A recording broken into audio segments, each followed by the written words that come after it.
Mes bien-aimés en Christ, il est communément admis qu'en fin d'année, les organisations, les familles, les personnes puissent s'asseoir pour faire le bilan de leur marche pendant 365 jours, 12 mois et 52 semaines.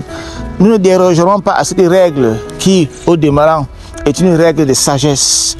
Notre année 2024 a effectivement commencé le 17 juin 2023 avec l'Assemblée générale qui a été convoquée par les 2/3 des membres du conseil d'administration de 2019 et la majorité des délégués qui sont venus de nos assemblées. Délibération qui a permis l'émergence d'un nouveau organe dirigeant de l'Église qu'on a appelé le bureau exécutif de l'œuvre, avec à sa tête le révérend pasteur Abba Tendenge François, assisté sur le plan spirituel par le vice-président, le révérend pasteur Jacques Jackson, et sur le plan administratif avec le vice-président Jean-Marie Ateba, délégué pastoral. L'année s'est poursuivie par la grâce de Dieu. Le 28 février, nous avons une victoire administrative. Le Seigneur met le sceau à travers l'administration à ce que l'Église avait déjà décidé au travers des 2/3 des membres du conseil d'administration et de ce que la majorité des délégués des églises de nos assemblées ont décidé. Et nous disons merci à Dieu. Le 28 février donc 2024, c'est la prise d'acte de délibération de l'Assemblée constitutive, des délibérations de l'Assemblée extraordinaire d'Ayos qui ont permis l'émergence, disons-nous donc, de ce bureau.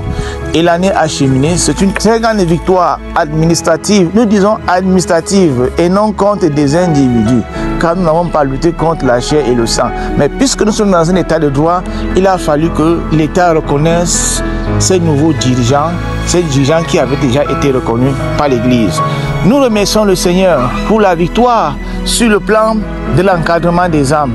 Les brebis du Seigneur, surtout les agneaux, ont bénéficié de leur convention universelle et nous avons eu notre grande convention qui, prévue d'abord du 22 au 25 décembre, s'est finalement tenue du 27 au 29 décembre 2024 sous l'encadrement des autorités administratives et avec l'onction divine, bien évidemment.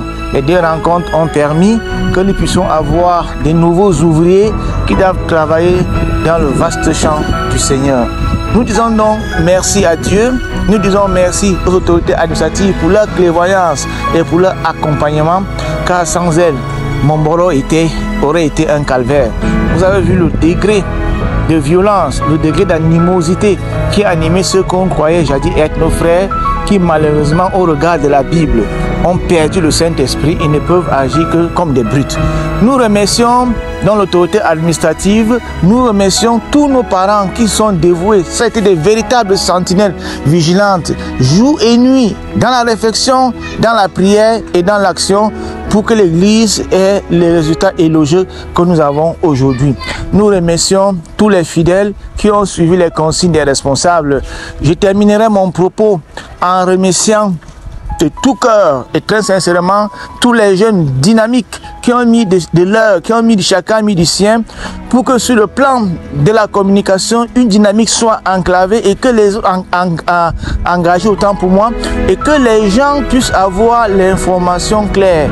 La désinformation a été notre principal ennemi sur le plan de la communication, mais nous avons lutté avec persévérance. Et par la grâce de Dieu, nous avons eu les résultats que vous voyez. Nous rendons donc gloire à Dieu pour ce dynamisme, pour ce dévouement des uns et des autres, que ce soit les journalistes et que ce soit les techniciens de façon globale. C'est pour nous l'occasion ici de souhaiter à chacun et à tous une heureuse année 2025 et bien évidemment qui s'ouvrira dans des perspectives heureuses par la grâce de Dieu. Merci à tous.